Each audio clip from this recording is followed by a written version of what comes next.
acompaño fervientemente este proyecto porque es uno de esos proyectos que verdaderamente aborda el problema central de nuestras democracias actuales.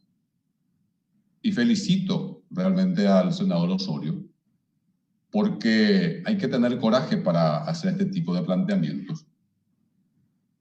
Teniendo en cuenta que lo más fácil es, por ejemplo, plantear la disminución de salarios de funcionarios públicos y una serie de cosas con las que solemos hacer discursos grandilocuentes.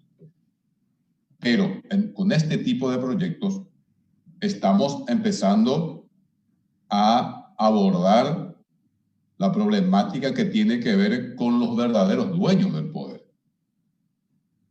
Porque hay que decir que este Estado que lo quieren reformar, que coincidimos en su ineficacia, en que es un Estado bobo, en realidad es un Estado privatizado. Este no es un Estado al servicio del público, al servicio de la polis. Es un Estado privatizado. Y hay sectores empresariales que son denominados justamente por eso como captadores de renta. Viven justamente de captar rentas a partir de contratos con el Estado que les permiten esa vinculación privilegiada con el Estado a través de algún amigo o de algún miembro de la empresa, etcétera, etcétera. Entonces, presidente, esto pone en peligro la democracia. Leía en estos días que, por ejemplo, en la Unión Europea, los políticos, los presidentes, primeros ministros, insisten en medidas de austeridad que causan graves daños al pueblo, que están generando dificultades socioeconómicas, están provocando mucho sufrimiento a la población. Un grupo de investigadores trabajó este fenómeno y descubrieron que en realidad a muchos de los políticos no les interesa avanzar en medidas antipopulares, no les interesa ser despreciados por su pueblo, toda vez que sean bien conceptuados por Davos o por esa élite que constituye el 1% de la población. No les interesa la reelección. Por eso es que a algunos lo vamos a escuchar, pero hablando de lo peor de la reelección, de que es lo más antidemocrático, porque en realidad no les interesa permanecer mucho tiempo en la actividad política, porque lo que más les interesa es hacer una transición, hacer una pasantía, por ejemplo, en un parlamento defendiendo intereses de ciertos sectores, y una vez que haga buen trabajo, entre comillas, en el parlamento, después termina siendo CEO de alguna de las transnacionales, las multinacionales, con sueldos ultra. Entonces quedó colgado la comunicación. Bien, se escucha. Bueno, presidente, y si se me corta otra vez, ya no insisto.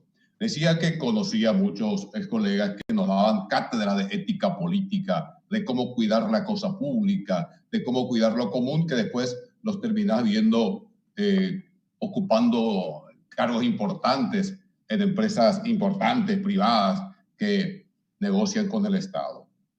Y esto es lo que se llama puerta giratoria. Espero que avancemos, porque con eso vamos a cerrar todo este proceso, para la entrada y la salida.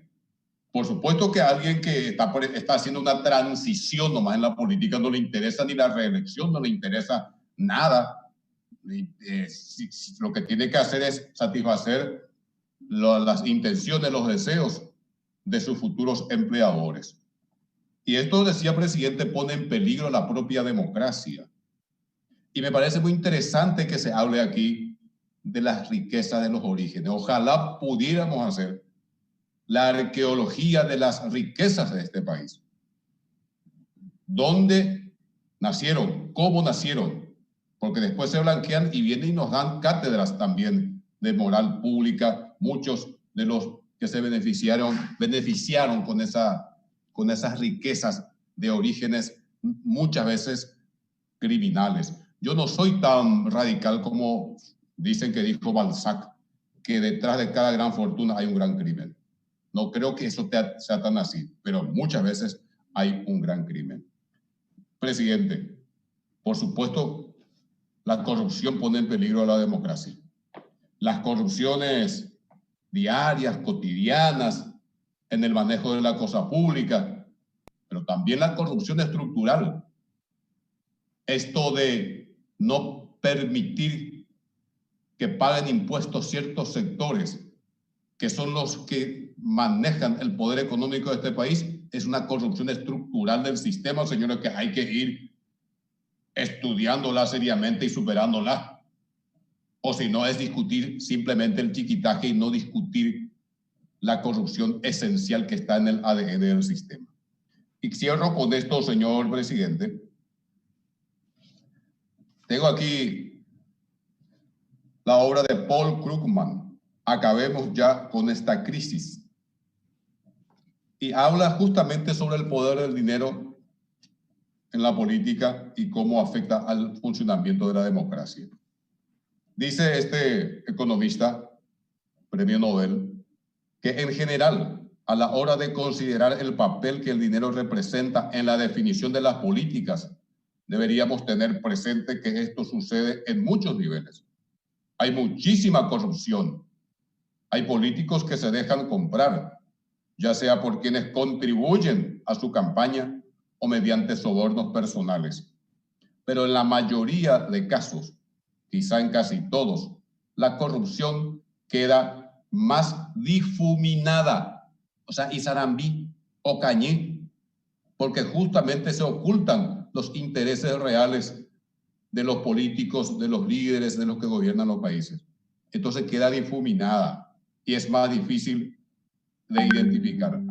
Los políticos reciben recompensas por mantener determinadas posturas y esto hace que las defiendan con mayor firmeza e incluso se convenzan de que en realidad no los han comprado, pero desde fuera es difícil ver la diferencia entre lo que creen de verdad y lo que les pagan por creer.